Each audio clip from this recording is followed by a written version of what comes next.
குர்ஆனுடைய கட்டளைகளை நீங்கள் ஃபாலோ பண்ணுங்க பாருங்கள், அதுதான் வரும்.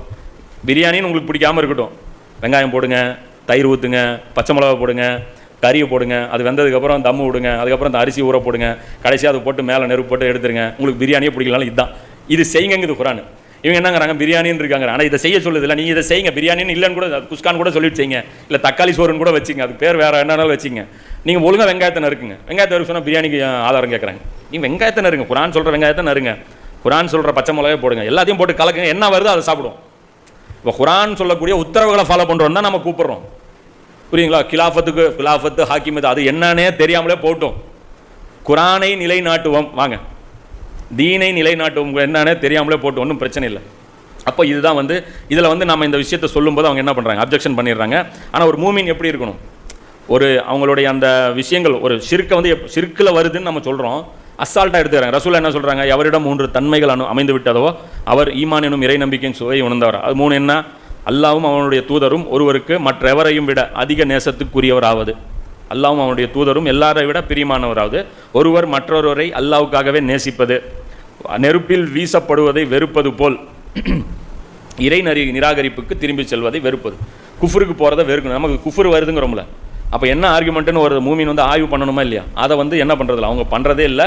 நம்ம வைக்கிற ஆர்குமெண்ட் என்னன்னு கூட கேட்குறதே இல்லை. இதுக்கு மெயினாக என்ன தடையாக இருக்குது காரணம் அப்படின்னு பார்த்தீங்கன்னா, குர்ஆனில் தேவையான புரிதல் இருக்கிறதில்ல. அப்போ குர்ஆனில் புரிதலுங்கும் போது இன்னொரு கூடுதல் விஷயமும் அட்டாச் ஆகுது. என்னென்னு பார்த்தீங்கன்னா, குர்ஆனில் மொழிபெயர்ப்புகள் தான் நம்ம அதிகமாக படிக்கிறோம்.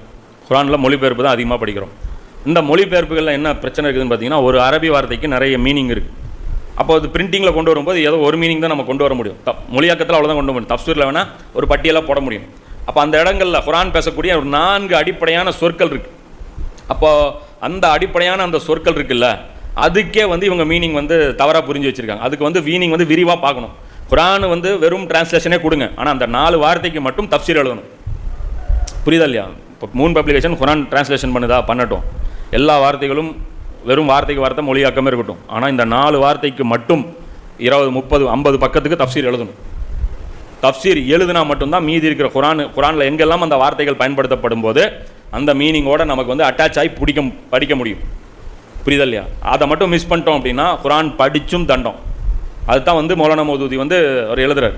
அதில் அவர் சொல்கிறார், இகாமத்து தீனில் நான் குர்ஆன் ஹதீஸில் நிறைய ஆதாரங்கள் காட்டினாலும் மறுத்துட்டு போயிடுறாங்க. அது காரணம் என்னன்னு நான் பார்க்கும்போது அந்த மீனிங் இவங்க சரியாக எடுத்துக்கிறது இல்லை. அதனால் பார்த்தீங்கன்னா மீனிங் கரெக்டாக நான் கொடுக்கறதுக்காக ஒரு புக் எழுதுறேன் அப்படின்னு சொல்லிட்டு குர்ஆனின் அடிப்படை சொற்கள் 4 அடிப்படை சொற்கள். அந்த 4 அடிப்படை சொற்கள் என்ன, இலாஹா,